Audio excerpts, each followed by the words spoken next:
Continuing our conversation on teaching high emotion issues and topics in the classroom, want to kind of revisit a resource that's a little older. It actually has teaching tolerance on it. This organization is now called Learning for Justice, but it's a Let's Talk resource, and it's robust. It's about 50 pages. However, focusing on just a few pages for this mini video that really get at the heart of when students have high emotions. How do you respond in the moment to those student emotions when they come up in the classroom? So let's take 19 on the doc, 21 if you're looking at like a PDF reader page number. And so when you scroll down, you're anticipating strong emotions. So we're kind of planning for them, right, as we're planning for the discussion. And then we're also thinking about like kind of responding to emotions here.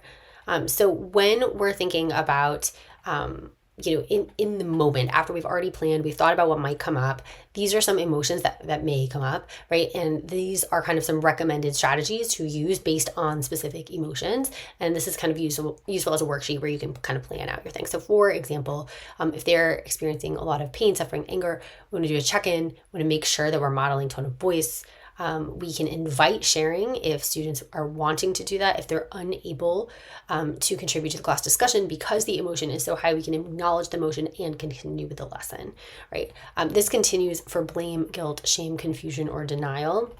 And you also want to name these next few pages, talk about navigating a polarized classroom. So this idea of like our classroom agreements and how we talk in this classroom, in this context of care for one another, is in contrast and often in sharp contrast, particularly in recent political history, to political rhetoric, right? So this idea is very important that we have classroom, what they're calling norms, I would call agreements, and that is distinct from how we might see others talking, right? And that political issues are political issues that have a very real impact on humans and are the importance of not violating anyone's humanity, identity, dignity is incredibly important in this classroom, and we're going to hold to that, and that's what our agreements are for.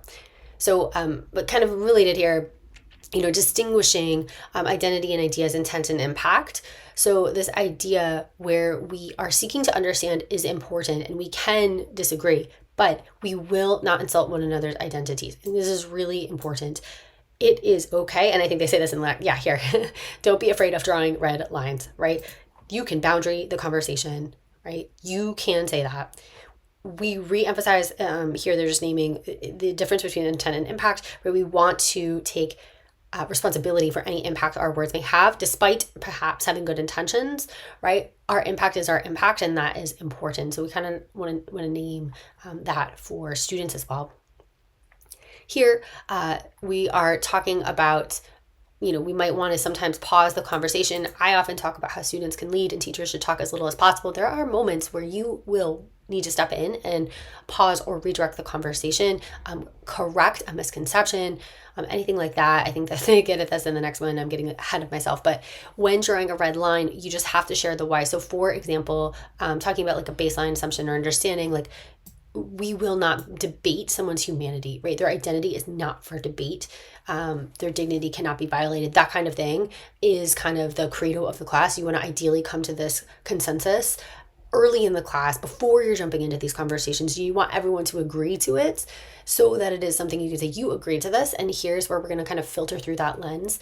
And we're not going to violate that in the context of like debating a political point. We want to make sure that we know how to address any sort of false information that comes up. There's a lot of resources in Learning for Justice's library. So they have a digital library framework here. But thinking about this, one thing I like to do is kind of like a fact checker lesson the next day. If it's not super pressing, we can also correct in the moment, and that's important. So when we are in need of help, right? When a student is refusing to engage, they've been recruited or radicalized online by extremist groups, they're not engaging, and they're repeating kind of like very harmful talking points, it is okay to reach out to colleagues to get help, to bring in a counselor or whoever else needs to help you. It is okay to flag